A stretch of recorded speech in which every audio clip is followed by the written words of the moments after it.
অনেক দিন হলো বাড়িতে ভালো কিছু রান্না করা হয় না, তাই আমি আজকে বিরিয়ানি রান্না করব। বিরিয়ানি খেতে তো আমার ছেলে খুবই পছন্দ করে, ও একটা 3-4 দিন বিরিয়ানি খেয়ে থাকতে পারে। বিরিয়ানির গন্ধ ওর কাছে এত ভালো লাগে, বলে আম্মু আমার কাছে সেই ভালো লাগে, আমাকে রান্না করে খাও। আমি বললাম হাতে সময় হোক তারপরে রান্না করবে। সেই কারণে আজকে একটা মুরগি নিয়ে আসলাম। মুরগি নিয়ে এসে কেটে কুটে রেডি করে নিলাম, তারপরে সব মশলা দিয়ে সুন্দর করে মাখিয়ে রেখে দেব। তারপরে আমি মাংসটা রান্না করে নেব। এই দেখেন আমি সব মশলা দিয়ে দিচ্ছি, আদা রসুন যা যা মশলা লাগে সবই দিয়ে দিচ্ছি। এই যখন সুন্দর করে মেখে রেখে দেব। আমার ছেলে তো বিরিয়ানি দেখলে আর কিছুই লাগে না, সেই কারণে আমি আজকে সকাল সকালে এই রান্নাটা বসিয়ে দেব। ও তো রোজা আছে, সেই কারণেই বলতেছে আম্মু আগে বিরিয়ানিটা রান্না করে তারপরে অন্য কিছু রান্না করবো। আমি আগে বিরিয়ানিটাই রান্না করে নেব, তারপরে আমার শ্বশুরের জন্য অন্য কিছু রান্না করব। আমাদের বাড়িতে আমার শ্বশুর অনেক মাংসই খায় না, সেই জন্য তার জন্য আবার অন্য কিছু রান্না করতে হয়। আমি সেই জন্য অন্য কিছু আবার রান্না করে দেবো, আর একটু পোলাও রান্না করে দেবো। এখন আমি যে বিরিয়ানির মাংসটা সুন্দর করে কষিয়ে নেব।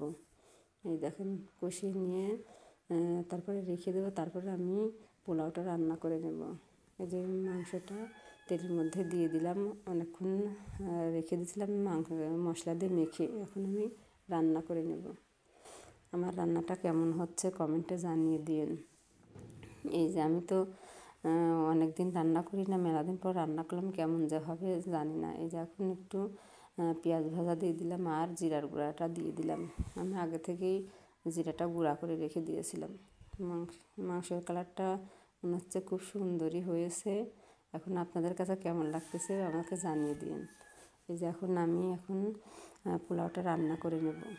সামান্য পরিমাণে ঘি দিয়ে দেব, তারপরে সাদা ফল, গোলমরিচ আর দারচিনি দিয়ে চাউলটা দিয়ে দেব। চাউলটা আস্তে আস্তে ভেজে নেব। চাউলটা যত বেশি ভাজা যাবে পোলাওটা তত ঝরঝরা হবে, সেই কারণে আমি আস্তে আস্তে চাউলটা ভেজে নিয়ে যে পানি দিয়ে দিলাম। এখন সুন্দর করে নেড়ে চেড়ে ঢাকনা দিয়ে ঢেকে দেবো। এই যে আমার পানি দেওয়া শেষ। আমি পোলাও রান্না করলে যতটুকু চাল তার দ্বিগুণ পরিমাণে পানিটা মেপে রেখে দিই, নইলে আমি বুঝতে পারি না। এই যে এখন পোলাওটা হয়ে গেছে, এখন মাংসটা দিয়ে দেব, দিয়ে সুন্দর করে নেড়ে নেব। আমার পোলাওটা কেমন হয়েছে কমেন্টে জানিয়ে দিন। আজকের মতো বিদায়।